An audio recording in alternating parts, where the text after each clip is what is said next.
السلام علیکم ورحمۃ اللہ وبرکاتہ۔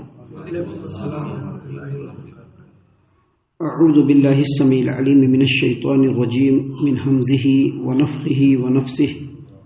بسم اللہ الرحمن الرحیم۔ ولو ترى اذ المجرمون ناكسوا رؤوسهم عند ربهم ربنا ابصرنا وسمعنا فرجعنا نعمل صالحا انا موقنون ولو شئنا لآتينا كل نفس هداها ولكن حق القول مني لأملأن جهنم من الجنة والناس أجمعين فذوقوا بما نسيتم لقاء يومكم هذا إنا نسيناكم وذوقوا عذاب الخلد بما كنتم تعملون۔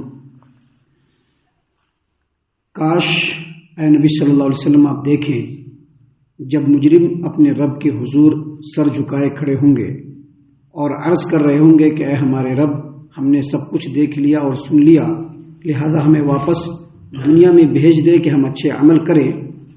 اب ہمیں یقین آ گیا، اور اگر ہم چاہتے تو پہلے ہی ہر شخص کو ہدایت دے دیتے، لیکن میری بات پوری ہو کر کے رہی کہ میں جہنم کو جنوں انسانوں سے بھر دوں گا۔ پس اب اس بات کا مزہ چکھو جو تم نے اس دن کی ملاقات کو بھلا دیا تھا۔ اب ہم نے تمہیں بھی بلا دیا، اور جو کچھ تم کرتے رہے اس کے پاداش میں، اس کے بدلے میں دائمی عذاب کا مزہ چکھو۔ محترم سامعین کرام، سورہ الف لام میم سجدہ سورہ نمبر 32 اور اسی سورت سے آیت نمبر 12، 13، 14 یہ 3 آیات ابھی آپ کے سامنے تلاوت کی گئی بفضل اللہ، بعون اللہ، بتوفیق اللہ۔ تینوں آیتوں کا ترجمہ آپ تمام کی خدمت میں پیش کیا گیا۔ سامعین کرام، اس سے پہلے جو آیات آپ کے سامنے پیش کی گئی اور اس کے علاوہ قرآن کریم کی اس سے پہلے بھی کئی آیات آپ کے سامنے پیش کی جا چکی ہیں، جن کا خلاصہ اور جن کا محصل یہ ہے کہ مشرکین مکہ اور دوسرے مشرکین یہ لوگ مر جانے کے بعد آخرت کے اوپر ان کو بالکل یقین نہیں تھا، اور یہ جو آیت کریمہ، یہ جو آیات ابھی آپ کے سامنے پڑھی گئی، یہ آیت کریمہ اور اس کے علاوہ قرآن کریم کے اندر بے شمار آیات ہیں جن کے اندر یہ بتلایا گیا ہے کہ اللہ تبارک و تعالیٰ کے بارگاہ میں ایک مومن مسلمان سے ایمان بالغیب مطلوب ہے۔ ایمان بالغیب یعنی دیکھ لینے کے بعد ایمان نہیں دیکھا ہے اس کے بعد اللہ پر ایمان لانا ہے، نہیں دیکھا ہے پھر جنت اور جہنم پر ایمان لانا ہے۔ آپ نے قرآن کریم پڑھا ہے، سورۃ البقرہ سورہ نمبر 2، اللہ نے کیا فرمایا؟ ذالک الکتاب لا ریب فیہ ھدی للمتقین الذین یؤمنون بالغیب، ہے کہ نہیں ہے؟ یہ جو قرآن کریم ہے متقی اور پرہیزگار لوگوں کے لیے ہدایت کی کتاب ہے یہ۔ اور متقی اور پرہیزگار لوگ کون ہیں؟ ان کی پہلی صفت اللہ نے یہ بیان کی کہ وہ غیب پر ایمان لاتے ہیں، ہے کہ نہیں؟ اللہ تبارک و تعالیٰ نے انسان کو عقل دیا ہے، شعور دیا ہے کہ نہیں دیا ہے؟ دنیا میں انوینشن ہوتا ہے نا، جو چیز نہیں ہے انسان اس کو کھوج کر نکالتا ہے کہ نہیں نکالتا ہے؟ پہلے پلین نہیں چلتا تھا، انسان نے اس کو ایجاد کیا کہ نہیں کیا؟ پہلے جو ہے اتنی جو ہے ہائیجین گاڑیاں جو آج کے ڈیٹ میں پہلے نہیں تھی، لوگوں نے اس کو انوینٹ کیا کہ نہیں کیا نا؟ پہلے جو ہے میتھمیٹکس نہیں تھا، انوینٹ کرنے والے کون لوگ ہیں؟ یہی انسان ہے۔ کیوں؟ کیونکہ اللہ نے ان کو اتنا عقل دیا ہے، اتنا شعور دیا ہے، اتنی تمیز دی ہے کہ وہ کسی بھی چیز کے تہ تک پہنچ سکتا ہے۔ تو جب اللہ تبارک و تعالیٰ نے انسانوں کو اس قدر نوازا تو اللہ تبارک و تعالیٰ کا مطالبہ یہ ہے کہ انسان اللہ تبارک و تعالیٰ کے ساتھ غیب پر ایمان لائے۔ یہاں پر دیکھیے اللہ تبارک و تعالیٰ نے کیا فرمایا؟ وَلَوْ تَرَى إِذِ الْمُجْرِمُونَ نَاكِسُوا رُؤُوسِهِمْ عِندَ رَبِّهِمْ رَبَّنَا أَبْصَرْنَا وَسَمِعْنَا فَارْجِعْنَا نَعْمَلْ صَالِحًا إِنَّا مُوقِنُونَ، اے ہمارے رب ہم نے سب کچھ دیکھ لیا۔ یہ کب ہوگا؟ قیامت کے میدان میں۔ یہ جو بات بیان کی جا رہی ہے، کب کی بات بیان کی جا رہی ہے؟ قیامت کے میدان میں، جب انسان دیکھ لے گا کہ ہاں واقعی قیامت ہونے والا ہے۔ نبی لوگ جو آئے تھے وہ بولتے تھے، حضرت بھی بولتے تھے، بیانوں میں بھی ہوتا تھا۔ جب دیکھ لے گا سب چیز کہ ہاں قیامت قائم ہونے والی ہے اور ہم رب کے سامنے کھڑے ہیں، تو اللہ نے فرمایا کہ وَلَوْ تَرَى، کاش اے نبی کریم صلی اللہ علیہ وسلم آپ دیکھیں گے، اِذِ الْمُجْرِمُونَ نَاكِسُوا رُؤُوسِهِمْ عِندَ رَبِّهِمْ، جب مجرمین اپنے رب کے سامنے سر کو جھکائے کھڑے ہوں گے اور کیا کہیں گے؟ ربنا ابصرنا وسمعنا، اے اللہ ہم نے دیکھ لیا اور سن لیا اور سمجھ لیا کہ آپ نے جو قرآن اتارا تھا، جو آپ نے آسمانی کتاب اتاری تھی، وہ بالکل برحق ہے، آپ نے جو نبی بھیجا تھا وہ بالکل برحق ہے، وہ جو ہمارے سامنے نصیحتیں بیان کی گئی وہ بھی بالکل برحق ہے، لہذا اے اللہ ایک چانس بس، ابھی دنیا میں کہتے ہیں نا ایک چانس، کہتے کہ نہیں کہتے ہیں؟ ایک چانس بس دنیا میں دے دیجئے، پھر سے واپس بھیج دیجئے فرجعنا نعمل صالحا، تاکہ ہم نیک عمل کریں، انا موقنون، اب ہم کو یقین ہو گیا ہے۔ حالانکہ ان کا جو یہ ڈیمانڈ ہوگا وہ بالکل بیکار ہوگا، کیوں؟ کیونکہ اللہ تبارک و تعالیٰ نے جب انسان کو قوت دیا، تمیز دیا، اختیار دیا، ہر چیز کو سوچنے اور سمجھنے کی صلاحیت دی، کس انسان کے اندر کس چیز کے اندر کتنی اچھائی ہے، کتنا ہمارے لیے یہ چیز خراب ہے، کون سی چیز ہمارے لیے مفید ہے، جب یہ ساری قوتیں اللہ تبارک و تعالیٰ نے انسان کو دے دیا اور دنیا میں بھیج دیا، تو اب پوری دنیا گزار کر کے، دنیا کا پورا مزہ لے کر کے، یہاں پر فل مزے اڑا کر کے جب قیامت کے میدان میں پہنچے اور دیکھنے کے بعد کہا کہ ہم ایمان لے آئے، تو یہ ایمان بالغیب نہیں ہے، یہ ایمان اختیاری نہیں ہے، یہ ایمان مجبوری والا ہے۔ بات سمجھ رہے نا؟ یہاں پر اللہ تبارک و تعالیٰ نے جو جواب دیا ہے وہ دوسرے طریقے سے دیا ہے، لیکن اس کے علاوہ قرآن کریم میں اسی بات کا جواب، جب مجرمین جب قیامت کے میدان میں پہنچیں گے، سب چیز کھل جائے گی اس کے سامنے، سارے پردے ہٹ جائیں گے اس کے سامنے، ساری حقیقتیں اس کے سامنے کھل جائیں گی، اور رب کے سامنے اسی طرح کا وہ ڈیمانڈ کریں گے، تو اللہ تبارک و تعالیٰ کہے گا کہ بھائی تم کو اتنا موقع ملا تھا، تم نے نہیں کیا، تم کو پھر سے بھیجیں گے اور پھر تم وہی کام کرو گے۔ حالانکہ بھیجنا تو دستور نہیں ہے، بھیجنا تو قانون کے باہر ہے۔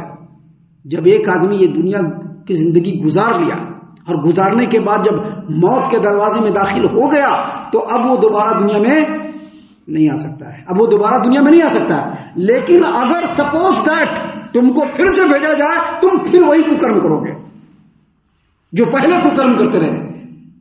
جس طرح سے پہلے تم دنیا کے اوپر بالکل فدا ہو گئے تھے، فریفتہ ہو گئے تھے، دنیا کمانے کے لیے کچھ بھی نہیں سوچا، کل کے ڈیٹ میں پھر تم کو دنیا میں بھیجیں گے، تم ویسے ہی شرارت کرو گے، لہذا اللہ کا یہ قانون ہے ہی نہیں۔ اللہ نے دوسری جگہ پر جواب دیا، لیکن یہاں پر اللہ تبارک و تعالیٰ نے دیکھیے جواب کیا دیا۔ اللہ نے فرمایا وَلَوْ شِئْنَا لَآتَيْنَا كُلَّ نَفْسٍ هُدَاهَا، اگر ہم چاہتے تو پہلے ہی ہر آدمی کو ہدایت دے دیتے، ہے کہ نہیں؟ اگر ہم چاہتے، اللہ کے ہاتھ میں سب کچھ ہے نا۔ انسان کا دل کہاں پر ہے؟ انسان کے سینے میں ہے نا، لیکن کس چیز کے درمیان ہے؟ کس چیز کے درمیان ہے؟ کسی کو پتا ہے؟ بتا سکتے ہیں کوئی آدمی؟ انسان کا دل کس چیز کے درمیان ہے؟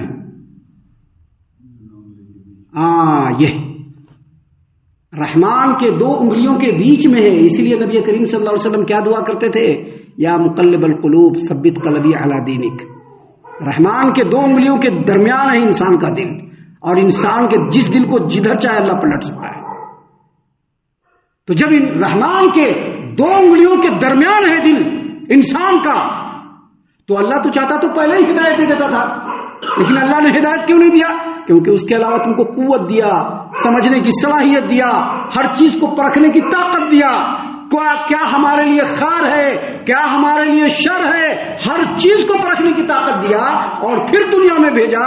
تو دنیا میں آ کر کے تم نے پورا گل چھڑا اڑا لیا، اور اب کہہ رہے ہو کہ ہم کو پھر سے بھیج دیجئے تاکہ ہم ہدایت پر زندگی گزار لیں۔ تو اللہ چاہتا تو پہلے ہی کر دیتا تھا، لیکن یہ اللہ کا قانون ہے، اس لیے اللہ نے یہاں پر کہا، کیا کہا؟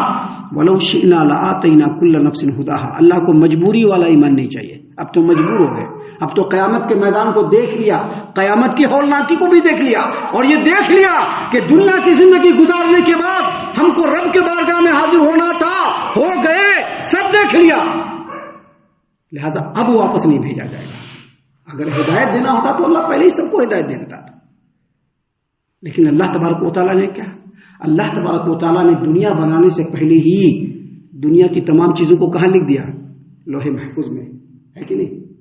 سب سے پہلے کس چیز کو بنایا؟ قلم کو بنایا نا۔ سب سے پہلے اللہ نے قلم کو بنایا، پڑھے ہو، سنے ہو، اب سن لو، یہاں پر اللہ نے سب سے پہلے قلم کو بنایا، اور قلم کو کہا لکھو، کہا کیا لکھو؟ لکھو جو کچھ ہونے والا ہے، جو کچھ ہونے والا سب لکھو۔ اور قلم سب لکھتا چلا گیا اور وہی کتاب تیار ہوئی جس کو کیا کہتے ہیں ہم؟ لوح محفوظ. کیا کہتے ہیں ہم؟ وہاں سب کچھ لکھا ہوا ہے. کون انسان بنے گا، کون جانور بنے گا، کون جنت میں جائے گا، کون جہنم میں جائے گا، کون نیک بخت ہوگا، کون بدبخت ہوگا، سب لکھ دیا گیا ہے. لیکن انسان کو اختیار دے کر کے بھیجا گیا ہے. انسان اپنے اختیار سے چاہے تو نیکوکار بن جائے اور چاہے تو بدکار بن جائے. یہ انسان کے اختیار میں اللہ نے دے دیا. تو اللہ نے یہاں پر کہا کہ اگر ہم چاہتے تو پہلے ہی ہدایت دے دیتے. وَلَكِنْ حَقَّ الْقَوْلُ مِنِّي لَأَمْلَأَنَّ جَهَنَّمَ مِنَ الْجِنَّةِ وَالنَّاسِ أَجْمَعِينَ.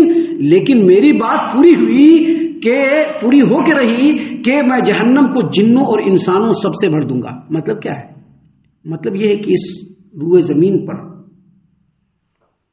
تمام مخلوقات میں سے، جاندار مخلوقات میں سے دو مخلوق ہیں جو مکلف ہیں. دو مخلوق کون سے ہیں؟ جنات اور انسان. یہ دو مخلوق ہیں جو مکلف ہیں، جن کو اللہ کے حکم کو ماننا ہے. ان کا نفس چاہے جو بھی کہے لیکن حکم کس کا ماننا ہے؟ اللہ کے حکم کو ماننا. یہ دو مخلوق ہیں. انسانوں کی اس زمین پر بسنے سے پہلے اس زمین پر کون بستے تھے؟ جنات بستے تھے. اللہ تبارک و تعالیٰ نے نبوت کے سلسلے کو انہی کے اندر رکھا تھا. بعد میں جب ان لوگوں کی سرکشی بڑھی تو اللہ تبارک و تعالیٰ نے ان لوگوں کو ڈھکیل کر کے فرشتوں کے ذریعے سے پانی میں بھیج دیا اور زمین پر کس کو بسایا؟ انسانوں کو بسایا. اللہ تبارک و تعالیٰ نے نبوت کا سلسلہ انسانوں میں جاری کیا اور یہ قانون لگا دیا کہ انسانوں میں جو نبی آئیں گے بالتتبع جنوں کو بھی وہ بات ماننی پڑے گی. اللہ نے کیا فرمایا قرآن؟ وما خلقت الجن والانس الا لیعبدون. ہم نے جنات اور انسانوں کو اپنی عبادت کے لیے پیدا کیا ہے، دوسرے مخلوق کا نام نہیں لیا. لہذا جتنے بھی نبی آئیں گے جیسے انسان کو ان کی اتباع کرنا ہے، جناتوں کو بھی ان کی اتباع کرنا ہے. یہ اللہ تبارک و تعالیٰ نے قانون بنا دیا. لیکن جس طرح سے جناتوں نے سرکشی اور بدکاری میں خوب رنگ دکھایا، انسانوں نے اس سے بڑھ کر کے بھی رنگ دکھایا.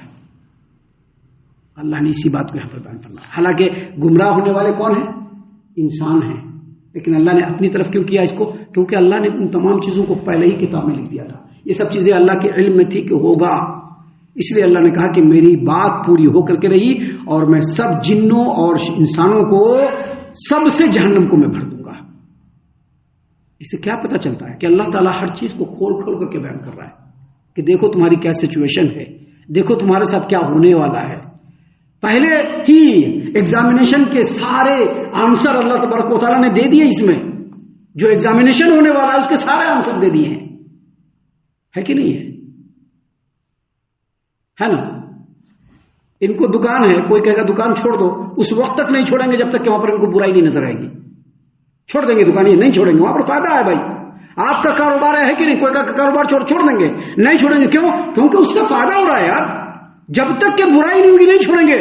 تو اپنے دنیا کے معاملے میں تو خوب میٹھا سوچ لیے، لیکن جو آخرت ہونے والی ہے اس کے بارے میں نہیں. اور الزام کس پر ڈال رہے ہیں؟ اللہ تبارک و تعالیٰ پر. اگر الزام اللہ پر ڈالتے ہو تو تم سے بڑا بد نصیب اور تم سے بڑا بدترین کوئی نہیں ہو سکتا. کیونکہ تم دنیا کے معاملے میں اپنا اختیار چلا رہے ہو اور اللہ تبارک و تعالیٰ کے معاملے میں کہتے ہو کہ میں مجبور ہوں. نہیں، اللہ نے سارا اختیار دے دیا تمہیں، لیکن اللہ نے سب چیزوں کو لکھ بھی دیا ہے. لہذا اللہ نے کہا کہ میری بات پوری ہو کر کے رہی اور میں سب جنوں اور انسانوں کو سب سے میں جہنم کو بھر دوں گا. اور پھر اللہ نے فرمایا کہ جب میں جہنم میں بھر دوں گا تو ان سے کہوں گا فذوقوا بما نسیتم لقاء یومکم ھذا. آج جو آخرت کے دن کو تم نے جو بھلا دیا تھا اب اس کا تم مزہ چکھ لو. اس کا مطلب کیا ہوا؟ آخرت کے دن کو یاد کرنا یہ ضروری ہے ہمارے لیے. آخرت کے دن کو یاد کر کے اس کے مطابق عمل کرنا ہمارے لیے ضروری ہے. اگر ہم نے ویسا نہیں کیا تو یہ سچویشن ہمارے ساتھ بھی آئے گا. یہ سچویشن ہمارے ساتھ بھی آئے گا. فذوقوا بما نسیتم لقاء یومکم ھذا. کہا جائے گا کہ جو تم نے آخرت کے دن کو بھلایا اب اس کا مزہ چکھو. دنیا میں تو ہمیشہ مزے اڑائے، کبھی بھولے سے بھی یاد نہیں کیا. اب جہنم میں جاؤ، پڑے رہو، جو کرنا ہے کرو، ابد الآباد تک تم کو یاد نہیں کیا جائے گا. اور اللہ تبارک و تعالیٰ نے آگے مزید فرمایا انا نسیناکم وذوقوا عذاب الخلد بما کنتم تعملون. جیسے تم نے آخرت کو بھلایا، مجھ کو بھلایا، ویسے ہی آج ہم تم کو بھلا رہے ہیں. وذوقوا عذاب الخلد، اب ہمیشگی کے عذاب کا مزہ چکھو، بما کنتم تعملون، اپنے کرتوتوں کے بدلے میں. ہم اللہ سے دعا کرتے ہیں کہ اللہ تعالی ہم تمام کو ان تمام باتوں کے اوپر خوب خوب غور و فکر اور تدبر کرنے کے ساتھ ساتھ ان باتوں پر عمل کرنے کی بھی توفیق عنایت فرمائے، آمین۔ اللہ تعالی ہم تمام کو صحیح معنوں میں پکا سچا مومن مسلمان بنائے، اللہ اور اس کے رسول صلی اللہ علیہ وسلم کی اطاعت و فرما برداری کرنے والا بنائے، صحابہ کرام رضی اللہ عنہم کے طریقے پر چلنے والا بنائے، جنت الفردوس میں جگہ عطا فرمائے۔ اے اللہ ہم تمام کو جہنم سے پناہ دے، اے رب العالمین ہم تمام کو جہنم سے پناہ دے، اے مالک الملک ہم تمام کو جہنم سے پناہ دے، آمین یا رب العالمین۔ وما علینا الا البلاغ المبین۔ تبارك الذي نزل الفرقان على عبده ليكون للعالمين نذيرا